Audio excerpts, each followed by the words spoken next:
Hey everybody, it's that time again where I get to share with you another great Q&A panel I've gotten to do in the past. We're wrapping up my panels from last summer's Greater Austin ComiCon, which this year will take place on July 20th and 21st at the HEB Center in Cedar Park. Now, a little background to this. This is a panel I got to do with Donald Gibb, Curtis Armstrong, and Robert Carradine from Revenge of the Nerds. If you're a Gen Xer, you know exactly what I'm talking about. But we had a couple of things leading up to this. So the night before this panel, there was a pre-party for the convention at a place called Pinballs. And at that place, there was a talent show that Curtis Armstrong and Donald Gibb were judges at. So as I was leaving the hotel to go to Pinballs, Curtis Armstrong was coming into the hotel. I mistakenly referred to him as Mr. Carradine, which he quickly and politely said, that's not me, I'm Mr. Armstrong. And it was like my brain just locked, and I was like, I am so sorry. Well, that night, it came up during the talent show. It became a bit, and then it carried in a little bit to the next day when we had this panel. All three of the guys were great. I very much enjoyed my time with them. Donald Gibb will actually be back at Greater Austin this year as part of a Bloodsport reunion panel with Bolo Young, and that's going to be awesome as well. Hope to see you there. But in the meantime, enjoy this time that I got to spend with Curtis Armstrong, Robert Carradine, and Donald Gibb from Revenge of the Nerds. Gibbs! Make some noise! You were the first one I saw, sir, so you're coming up first. I was going to go alphabetically, and then you changed my order. I got it. Following him up here. Hi, nerds. You turn your mic on, you'll be live. Who gets to come up next? We're going to flip a coin.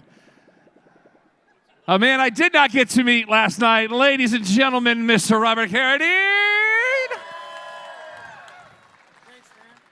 And finally, a man who I have haunted the life of for the last 24 hours, Mr. Curtis Armstrong! Sir. How many of you guys were at the talent show last night? Uh-oh. Nobody was at the talent show? I know somebody was there because I was there. But two of these gentlemen, let's flick them on and then you'll be live. Well, should be. Test, there's a one, switch. two, test. There's a switch. You should be hot now. Now you should be now. Hello. You hear me? Yeah. First of all, gentlemen, thank you for being here. So I can talk. Thank you guys for being here. Let's just go back to the beginning. This movie hits in 1984. I am in the 6th grade. Okay. Do the math. But does this process for you, does it start, how much earlier does this process start for you? Well, technically, I think it goes back to the flood, if you really want to start at the beginning. Yeah, well, there were 2 of each animal, but, 40 days, 40 nights. But if we're just doing it based on your experience in 6th grade, it actually would start when, Bobby? Oh, 1893. 1893. It's a vintage year. It was in 1893 that the English operetta composer... Hey, knock that shit off. Let's just get on with it. The whole thing just fell apart. Gilbert and Sullivan wrote the first draft of Revenge of the Nerds. Not people know that. Not a lot of people do that. And we named Gilbert in the film after Sullivan. After Sullivan, which makes no sense. Anything else This is you the next needed 45 to know? minutes of your life, just so you know. Okay. No, so... These two are so boring, I'm telling you right now. I deal with this every time. I feel like this is a continuation of what's been happening out on the floor. I don't know what you mean by that. I don't know. Yeah, what does he mean by that? I don't know. I don't know. We do it on the floor. Whatever we do on the floor. Whatever we do on the floor stays on the floor. Because no one picks up after us here. I'm not saying anything. No, I will neither confirm nor deny. No, actually, we're very good about cleaning up after ourselves. Aren't we, Don? Yes, we're very good about cleaning up after ourselves. Yeah. But so when do you get brought onto the project known as Revenge of the Nerds, released in 1984, Anno Domini? Well, it would have been about 3 months before the film actually got shot. I went in for a meeting with the director, Jeff Canoe. I had hair down to the middle of my back, and I think I came in on my motorcycle And I did not want to be in a movie called Revenge of the Nerds. But I thought, you know, what the heck, I'll go meet the guy, right? Well, we pretty much hated each other on sight. And then about a month later, I got a phone call. They want you to come in and audition. And I'm thinking, really? And they're like, yeah, you should go in. It's a studio picture. So I went out. I got my haircut in a regular boy's haircut. And I bought the glasses from an optometrist in Sherman Oaks. I wasn't going to buy them because all the glasses the guy had were so expensive. I said, I'm playing a nerd. And he goes, oh, you're playing a nerd? And I'm like, shh. He went in the back of the room and he came out with a shoebox full of engineering glasses, which is exactly what a nerd would wear. So I put on the glasses, I went to the audition, and they poked their head out the door. They looked this way, they looked that way. They just go back in the room. They do it another couple of times, and finally I go, hey, what's going on? I'm here for the meeting. And they're going, oh my, Bobby? And I said, yeah. You know, they didn't even recognize me. So that's how I got it. Did you guys at all overlap in the audition process, or did you not meet each other until set? I met Curtis on the set. I've never met this guy. What's your name? My name is Donald Gibb. I was Ogre in the movie. Remember me, Bobby? Yeah. Remember me? Remember Oh, I yeah. carried your luggage and stuff? Yeah. Yeah. I carried your luggage, made you get up in the morning. No, he remembers you. He remembers does you. Do you remember me in the movie? Yeah, you were yeah. Yeah, I was the Ogre. Ogre. The Ogre character. They act like they don't know me, but Yeah. they do. Well, there were 4 of them, so Right, I know exactly, man. Wait, 4? there were four Revenge of I the Nerds became a films. big star from the movie. I don't talk to him very much. Right, yeah. But you all had very different paths too, between professional football and blood sport, working with John Wayne, if I read that correctly. Yes, you did. Also, 20 years as a racing driver. And then you drove in a race at Daytona, Yes, I did. In a Daytona. and then you coming from Berkeley, like all of these things come together. Michigan, not California. Hey, Berkeley's Berkeley. I'm counting it. I'm sorry. Carry on. I just want to make sure there's no confusion that I came from a cool place. Cooler than me. All right. Well, I'll take it. all right. But you're making this movie. If you're going to rank 80s movies, this kind of one of them that defines the decade, and I'm not afraid to say it. Wait a minute. You didn't ask me how I got this. thank Well, you, let's get to guys. you, sir. You I nerd. told you I have haunted this man for the last 24 hours. I'm not going to tell you. Ah, damn. Carry on. Please, go ahead. Does anybody have a booster chair for Curtis? I don't need a booster chair, Don. sorry. Damn it. Sorry, I'm sometimes he fine. gets offended, sometimes he doesn't. No, I don't need a booster wants to be chair. a big boy Don like us. always thinks I need a booster chair because I'm small. But I'm of average height for someone of my age and weight. And your And height. people. And your people, sir. Yeah. Whatever your people is. Yes. Let's talk about how you got to this film. Oh, you. Now, I'm asking you now, officially. Okay. All right. Okay. I got into the film because I had done a movie called Risky Business. Loved and it. the director of that film, the director of Nerds, Jeff Canoe, was a fan of that movie.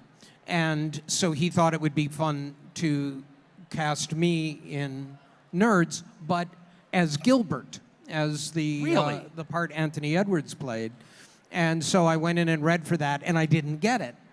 And then they called back later and asked if I would consider taking the role of another nerd instead of Gilbert. And I went, well, and I'm thinking, well, there's Takashi, and that's not going to happen. And there's Larry B's part. There's Not you. Lamar. Lamar Luttrell, and I don't see myself in that. And Wormser, I'm too old. And so I was figuring it was either Poindexter or Booger. And so I said to my agent, I said, okay, I'm in New York then. And I said, all right, I said, I'll tell you what, if they offer me Poindexter, I'll take it. But I'm a classically trained actor. I have a stage career. I don't need this job. I will take Poindexter, but if they offer me Booger, I'm not going to take it. I'm going to turn it down. He went, yeah, okay. So he called them up, And then he called me back and he said, well, I talked to them. They offered you Booger. And I said, okay. Simple enough, right? Remember that we are here for you guys. So if you have questions, I want you to come right here to my left, your But right, those and we'll come get you. We're not here for answering life questions. Okay. If you have personal Wait a issues. minute. The ogre does answer. Okay, all right. Because I have a lot of life experience, and they offered me the role of Booger, and I turned it down, so he got it. That's Whenever not you how I want remember sexual it. But information or life coaching, you always come to the ogre. My family does. well, I have to admit, when we were shooting the film in Tucson, I came to Don a number of times with issues, like where I could score some. And Wait, you got to use my favorite word in the English language. Allegedly. allegedly, I think actually the statute of limitations of inquiring where I could do that Fair enough. may have lapsed. Fair enough. But pretend I didn't say that, just in case. Mr. Gibb, can you talk about I can't at this point. But how did you get involved in all of this madness? My story is crazy. So they offered me the role of Booger, and I turned it down, of course, because I was a trained. That's not true. I was a classically trained actor in New York. Done. That's my story. You're repeating my story. Oh, that's I think you Curtis. got your script. You I think guys is didn't what know I happened. was Why are you laughing? That bothers me. Classically trained actor, and you guys all laugh. That's hilarious. Okay. You should have So, seen his Falstaff. I was a stunt man, and they brought me in there. They were looking for an ogre. I was a stunt man. My buddy says, hey, go in there. And so I read for him the first time. They called me back, and my buddy says, you need to shave your beard because they think you're too old. So I ran down there, shaved. Of course, I had blood everywhere, shaved. So I've got tissue paper everywhere because it's bleeding like a sieve. And somehow I read for him. Somehow I got the part. And that's history. Became a big star after that. Thank you. So you're making this nutso movie, that's the only way you can describe it. The thing's nuts. Do you think okay, this is gonna get out, it'll be fine. Nobody's gonna be talking about this in 40 years. Well, yeah. Yet here we are. But that was part of it is you never know anyway how movies are going to be received, but it was also a weird, perfect time where home video was coming into vogue, and cons, nothing on this level, of And course, cable were is starting taking to off, happen, too. and cable is coming to the fore. So our movie comes out, it ran for however long as it did, and then it would, by all rights, have been totally forgotten. And then it got on cable, and kids started watching it at home on Saturday nights, and then it just went on and on and on, and then the cons and all of that stuff. So that all happened because it just happened to be released in 1984. Which was a huge year in film in general. Well, yes. For me, it was cable. It was because it was in the early days of cable. There were 9 movies that just showed in rotation. Right. I cannot tell you how many times I've seen Stroker Ace or Six Pack because it was all racing movies back then. Which you race, that's your jam. But then they come to you for a sequel. They what? When they come to you for a sequel. Oh, yeah. That was a few years later. How do you go? How was that called? Did you like? You I'm know sorry. You want to this. do what? Well, it was a welcome call because I had such a good time on the first one. I thought, okay, good, we get to do this again, and we got the whole gang back together except Brian Tochi, who plays Takashi. Right. He was doing the Police Academy, so Right. we lost him, but we were able to get Anthony Edwards to show up for a few days and shoot all by himself because he wouldn't commit to any more time than that. But at least he's in the movie.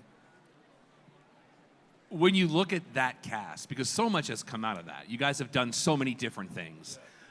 King of the Nerds, huge fan. So were we. Who has the throne of games? I need to know. I don't have any idea. Oh. Not me. I need the internet to do its job and find the throne of Find games. the Did you guys throne of- watch King of the Nerds on King TBS? of the Nerds? Anybody? Was this not the coolest show? For those of you that don't know, it was a reality game show that these two gentlemen hosted. And if you won, because Game of Thrones was so big then, they had the throne of games. So instead of swords, it was controllers and the zapper from And every guitars. system you've ever Guitars, seen yeah. in your entire life. Google it. It's amazing. And we had some of the most amazing people. These kids were astonishing. There are 3 of them now at JPL, working at JPL. They were just phenomenal people and brilliant and quirky and the perfect nerd combinations. We had that for 3 seasons on TBS, TBS. and then it went away, which was unfortunate. Because I wasn't in that. That's why. Actually, there was one time when we were thinking about bringing. I got You calls. remember that? You got a call, and I called you, and you said something like, "Hey, listen, I'm busy. I can't be doing that TV stuff. So forget it." In fact, we might have still have that show if you had shown up for It's one your fucking fault, man. episode. The logic is sound. Well, being the big star that I was, I could turn a lot of stuff down. you Yeah. know.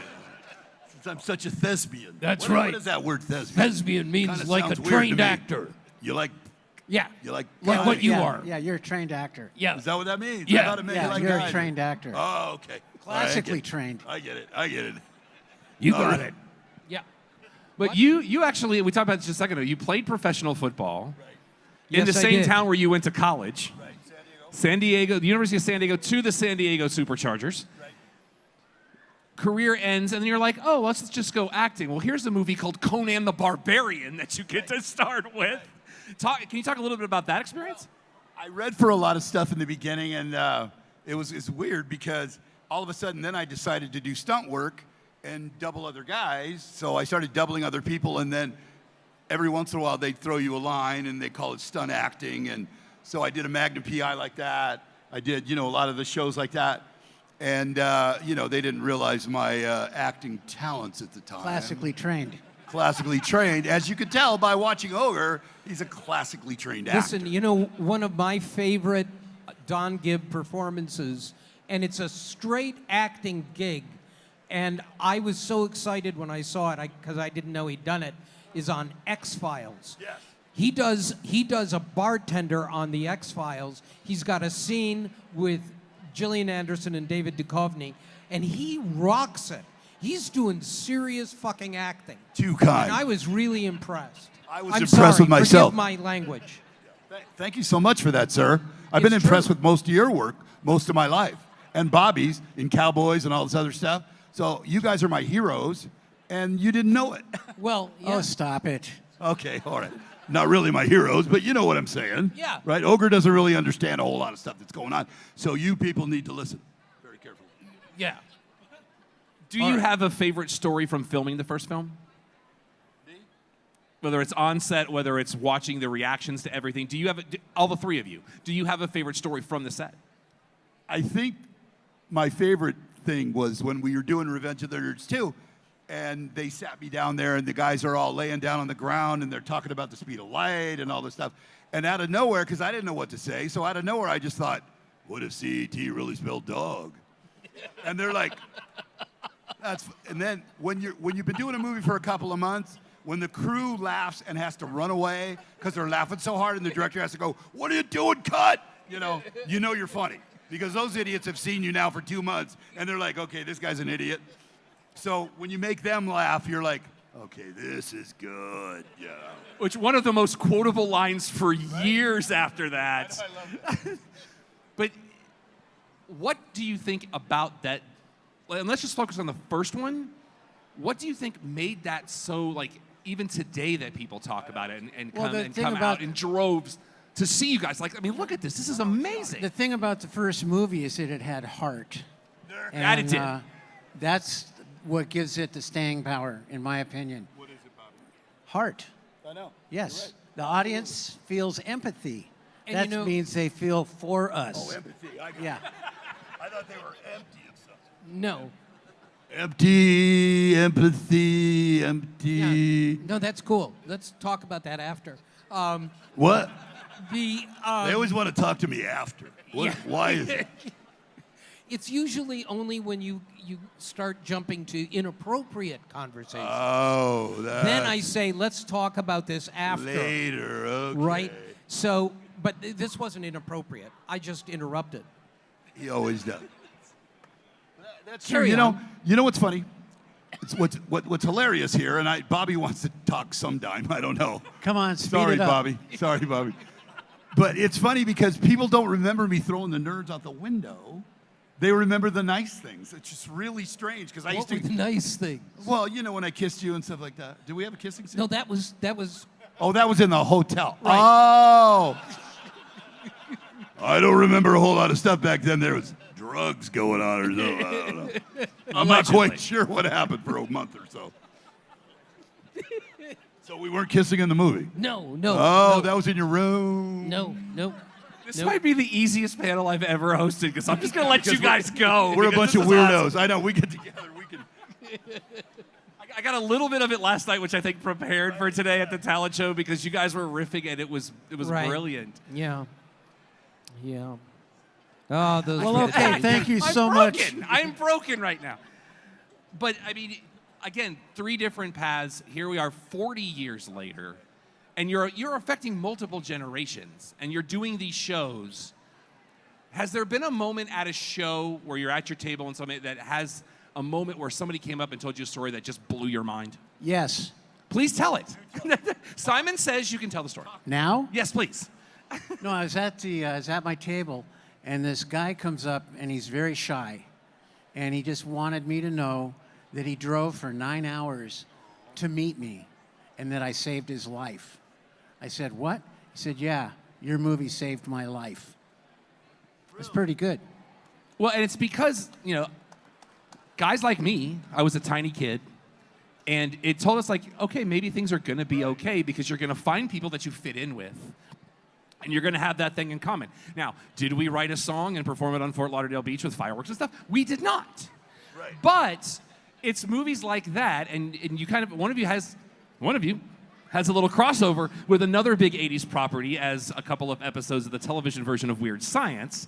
It was those kind of movies that told us, like, eventually it's going to be okay. And now here we are with all of this stuff being the cool thing now, and you guys get to do these shows. I hate to one-up Bobby, but I probably had like 16 or 17 people tell me I saved their lives. But not the ones you threw out the window. What? Well, I'm sorry. That's a Yeah, lie. That's yeah. a big ass lie. But I wanted to one-up you. You know when you tell somebody you had an accident and they have a better one? That's what I like to do. You know what I mean? 16 or 16,000 people may have come to me and told me I saved their lives. You talked earlier about his performance in the X-Files. Do you guys have other performances of each other's that stand out to you when you see each other that you talk about outside of can we say franchise? Because I think 4 films we could say franchise. Curtis already mentioned Risky Business, but I love you in that movie, man. Thank you, man. You killed it. Thank you, man. You guys Thank are you. fleeing Guido, the killer pimp. Guido the Killer Pimp. That's right. And I think you did the Domino's commercial from Risky Business. That's how I thought you were great in that. Well, that was a funny thing. We did. I got approached to do. They were doing for Domino's. They were doing a commercial where they got this guy. If you've seen Risky Business, you might remember Tom Cruise does this dance in his underwear to Bob Seger's song "Old Time Rock and Roll." So they got a guy, designed a house to look exactly like the house, got the rights from Bob Seger's song, did the whole routine, got it all choreographed exactly like Tom did it, and then they thought at the end, the doorbell rings and I'm at the door delivering pizza, which is a little uncomfortably close to where my career was at the time.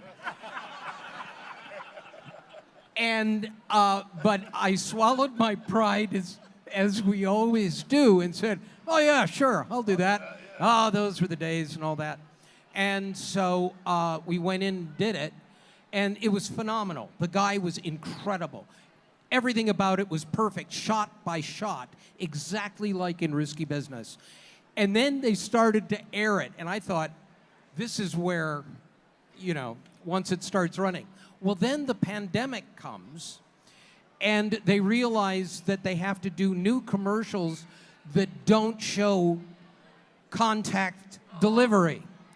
They can't have somebody showing up at the house and handing him a pizza because no one's showing up to anyone's house.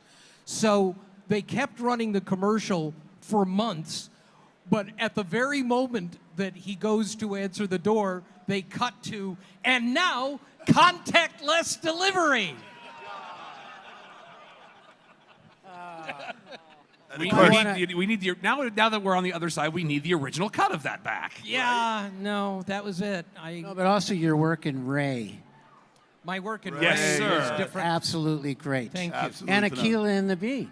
And Aquila and the Bee. yeah. Yeah. And of course, But Bobby those are here. all. He's a classically trained And actor. of course, Bobby here in Cowboys with John Wayne. But Big Red One for Yes. me, and also the Long Riders. Yes, they is were another big Bobby Carradine favorite of mine, and we were really we were working. I'm sounding like Brian now, but we were working actors at the time, and still are, and we do Right. these things. We were way too old for these parts, and yet we were hired to do them. We had a background of experience, so we brought something to it and continued afterwards. We were really, really lucky to do this movie and to have it strike a chord with so many people. It's been very lucky. Capital One, Don. Capital One. Those were fun. Yeah. Yes. Not a whole lot of acting, but a lot of money. Hey, That was that's typecast. the dream, right? What's in your wallet? There you go, done. That's all you have to do, and you walk home and you get paid on Friday. Yeah. Thank you very much. And we want to make sure we get your questions, so make sure you stand up over here, and I will come to you. And as we have somebody here, I'm going to ask a question, then head over there. Okay. What do you do to get away from it? When you need to just get away from the business for a little while, is there a specific activity that you like to go to that helps you kind of recenter and then get back in the deep end of the pool? I'm always ready. Hey, stay ready. You ain't got to get ready, right? He rides his bike. I ride my Harley. I crash it, but that doesn't matter. And what do you do? Nothing. Read paper. Yeah. Sell books. Yeah. Nerd stuff. Yeah. All right, we have a question. What's your name? Lindsay, Lindsay, what's your question? so I know that simple jokes are often the hardest to write and also land. So in the opening scene, when Lewis goes to pick up Gilbert and he's got the blanket pulled up, how many iterations of that scene existed by the time it was finished? How many takes for the opening scene from the first one? The opening scene is scene? them. Is Bobby. Yeah. Oh, how many times do we do that? Yeah. No, that's a oneer. Was it? Oh, yeah. Stuck the landing on the first try. Yeah. One take, Robert. That's what they call him. That's a great question. Give some love for that question, you guys. Looks like we got another one. Come on this side of the speaker so we don't feedback. What's your name, sir? My name's Steve. Steve, what's your question? I have a question for Robert. Since you did the Big Red One, did you get more respect from Lee Marvin than the other actors did? Because the other actors said Lee Marvin was like really mean and condescending to them. Really mean? Yeah. No, Lee Marvin was not mean. He's a gentle giant, just like Don. Was he a good guy? Very good guy. I remember one time, he rarely had a day off on the film, but one day he was on the set. He didn't have to be on the set, and he's sitting in a tan suit with a straw hat under an umbrella in a chair, just watching us film. And I walked up to him. I said, "Lee, what are you doing here? It's your day off." He says, "Kid, the set's where it's at." So I told that story to an actor, Tom Selleck, and now he tells that story to other people. Does he? Yeah, he loved it. Now, does he do the thing where, like, the first time he's just like, Carradine told me this story, and then the second time he's No, like, no, I heard he- this story, and then he's like, I have this story. No, he gives me credit. Okay, good. Yeah. He says, Bobby Carradine told me a story about Lee Marvin. The set's where it's at. All right, we have another question. What's your name? I'm Janelle. What's your question? Janerd. Janerd. I just wanted to hear the Lewis laugh. What? She wants to hear the Lewis laugh. Yeah. Pretty cool. Is there a story behind that, or did you just do it and it landed? No, the script said that Lewis had a honking laugh. So, being a procrastinator, I didn't really put a lot of thought into it until about the day before we're going to shoot. and I realized I still don't have the laugh. And I told the director, Jeff Canoe, hey man, I don't know what to do about this laugh. He says, well, here, watch this. And he put in a video cassette of James Cromwell doing his audition, and he did the laugh. And we were kind of having a kickoff party, and I went over to James and I said, hey man, your laugh is really damaged. He said, that's not my laugh, I came up with that. I said, oh really, it's a technique? He says, yeah. I said, show it to me, show it to me. So he taught me how to do the laugh the night before we shot the scene where we're coming to Adams College, got the cruise control locked on 35. Yeah. James Cromwell taught you that. My mental image of James Cromwell is now shattered. I just want shit doobie. All right, come over here so we have feedback. What's your name? Sure, Justin. Justin, what you got? So I can recall vividly going to Blockbuster with my parents and picking up the first Nerds movie and coming home with it. And what I'm thinking in my head, and I know my wife is too, do you guys recognize how many people from our generation saw boobs for the first time in Revenge of the Nerds? The question everybody wants to know, and this man was not afraid to ask. Okay, so here's the thing about some of those boobs. The scene where we've got the sorority house wired for video, there's a girl that reveals everything, and he says, we want Bush, pan down. Well, it turned out that girl was the projectionist's daughter, and the projectionist is running the film after we shoot. There's a thing called dailies. So the day after you shoot, you look at the film to make sure you got everything. He sees his daughter stripped naked, and he walked out of the booth. We had to find another guy to do the film. Wow. First time I saw boobs. Hey! You have a question? What's your name? My name is Gilbert. Gilbert, what you got? I just want to know how many times do y'all guys probably in your lifetime have people come up and quote the movie to you? There's so many quotable lines. Me and my friends all the time, you know, it's like, is it good or is it great? It's like, it's good, you know, and it's always, well, thank you, Lewis. You know, different quotes throughout the time. And Curtis, for you, how did you like working as far as us, for people who are nerds as well, as Metatron on Supernatural? The Metatron run. I mean, Metatron was one of those things where they needed a bad guy, but they needed a bad guy who could be funny too, and I think that's how that happened. Was someone just came up with the idea that it would be. It may have been the writer suggested me. So I didn't know Supernatural. I went in and read for it and got it. But with Nerds, it was one of those movies that is so quotable, it's ridiculous. It's just endless quotes. And some of them were in the script, some of them were written later, some of them were improvised on the set. There was a lot of that. And it all just came together. It was kind of an amazing event. It was an alchemy. It was an alchemy, as Robert would put it. I listened to the Bob and Tom show out of Indianapolis, and they still play clips from that film at least once a month. Really? Especially that scene. And it's just the phenomenon that has become, and you're absolutely right, it is incredibly quotable. What's your name? Princess Peach. Oh, we have a celebrity. Hi, Princess. Loved Hello, your movie. Princess. What's your question? I want to know if you can remember this line, which everyone also says. Clap your hands, everybody. Everybody clap your hands. We're Lambda, Lambda, Lambda, and Omega Mu. woo! I thought it sucked. That was written by Larry B. Just Scott. me. That whole rap. How about filming that whole sequence? Because there was a lot going on there. Do you want to talk about that a little bit? I think that took a couple of days. I agree. It was like, and they were night shoots. We got to a point where we had to shoot everything at night for the panty raid and for the talent contest and all of that. All wound up getting mixed in together, and we did the talent contest with all of that stuff. Yeah, it took a long time. And also, little thing, Booger is dressed as Elvis Presley in that there's no sense to why he would be dressed. I mean, why Elvis Presley? And there's no reference to it until when Larry says, Booger Presley on mean guitar, and a rap by little old me Lamar. And I mean, so now it's in my head.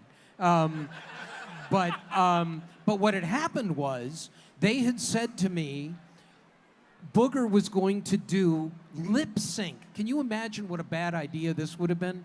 Booger was going to lip sync Elvis Presley doing one of his songs. I can't remember which one. And they gave me the first VCR player I'd ever seen. Never had seen one before. I had it in my hotel room with a VHS tape of Elvis Presley doing this number, and I had to learn everything. How, you know, the expression and all of the body movements and all of that. So I would, the night of the talent competition, we would start with that. So we get to the night of the talent competition, and Jeff Canoe and Peter Three Names, our producer, comes to me and says, "Can we talk to you?" And they said, "We don't have time. We're out of time. We can't do the Elvis Presley number because we've run out of time. So if you want to film it, we understand, but I just want you to know it will never be in the movie." And I said, "But we've already filmed me in the Elvis Presley outfit." And they went, "Yeah." Let's take one more question. What's your name? My name's Bryce. What you got? Did the paperboy from Better Off Dead ever get his $2? Another thing that has lasted this long. Yeah, I know. Yeah, actually, he's been at a couple of cons. I mean, we've screenings of the movie. I was at one with him last year, and no. I saw one the other day that was him on The Price is Right, and he had bid $2 on something, and I'm like, that is still going. So we're getting close to time, and I always like to reserve the end of it for shameless self-promotion. Where can people, past today when they come see you at the table and the shaking of the hands and the kissing of the babies, where can they find you on the web? Where can they get in contact with you? Things of that nature. Instagram, the Robert Carradine. There we go. Twitter, still, in spite of it all. Curtis is Booger, easy to remember. And on Twitter, I'm Bobby is Lewis. But he's never on Twitter. I don't know so how don't to, bother. I don't know how to work it. It's Nobody all right. can find me except if there's a bridge in Detroit that I sleep under when my wife gets pissed off. So if you guys come to Detroit, you'll probably be able to find me. But other than that, I don't do any of that social media garbage. But we got to see you here today. I'm here today for all Ladies you and gentlemen, one more time. Go see them at their table. Get your personal questions, answers. Get your autographs. Get your pictures, the professional pictures upstairs. Thank you, gentlemen, so much. Next panel, top of the hour. Bye-bye.